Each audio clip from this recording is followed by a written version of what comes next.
necessary. And finally, let me say, some people are saying that I shouldn't speak for people of this region. First and foremost, I come from this region. Ordinarily, as a national leader, I should have been speaking on most issues. But why I speak is because all the elected members of parliament and senators from the Mount Kenya region were bought by William Ruto, and they no longer speak for the people. They hear no evil, they see no evil. Therefore, somebody must speak. And I must say, though I was removed from office, I'm an elected leader. I was elected by the people of Kenya. And none of those people who elected me removed me from office. And since there is nobody to speak for these people, somebody must speak for them. So Rigathi Gachagua will continue speaking first and foremost for the people of Kenya. Secondly, he will speak for the people of this region because the people of this region have been abandoned by their elected representatives on the instructions of William Ruto, and they no longer speak for the people. When we are having this crisis, kids cannot go to school. Kids have been taken to schools far away from home.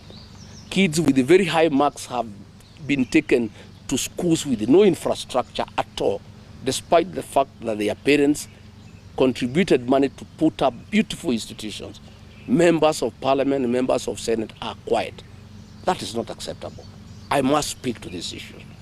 That is why, like here in Nyeri, when I came last night, people around Kiganjo, around Kericho, and business people have come to see me because they have information that Kiganjo Police College that was developed by the colonialists want to be relocated to Baringo and West Pokot by Murkomen and William Ruto.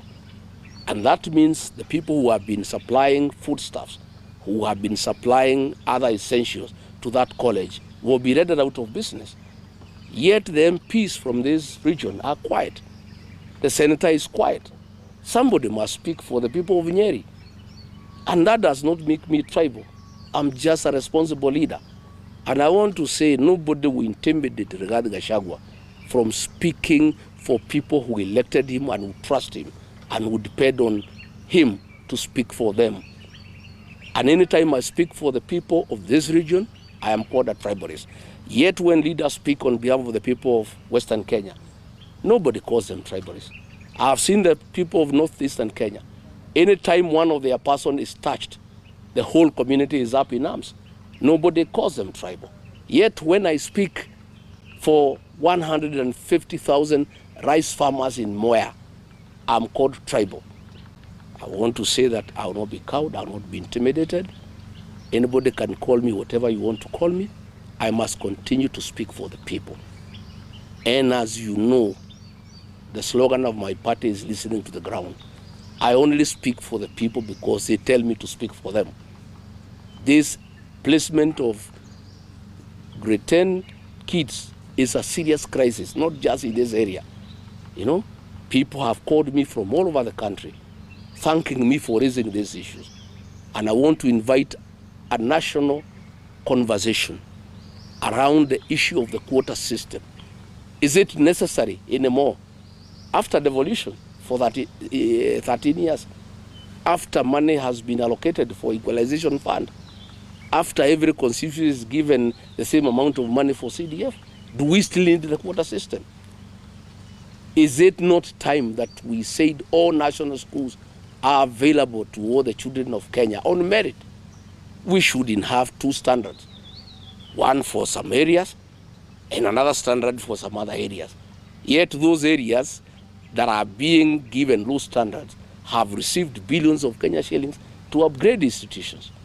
So I want to tell the leaders from Northeastern Kenya, please leave Eastleigh and South Sea and go to Northern Kenya and develop institutions. You have serious money. All this money, what are you doing with this money? I've been to Garissa, I've been to Wajir. These schools, I don't see any institutions. Yet, from the books, you have received billions of Kenya shillings.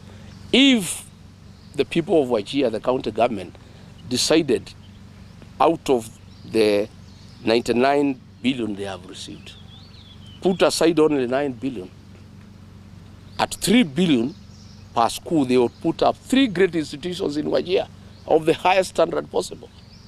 Yet they have received 99 billion, there is nothing to show for it. So let the leaders from that area not cry about being profiled. They are not working. They have not spent their resources prudently. They should use the money that have been allocated to them to put up institutions like the rest of the country. And they should not intimidate the rest of us when we say that those institutions developed by our ancestors, by communities, should also benefit the children from those communities alongside other children from the people of Kenya. Thank you very much.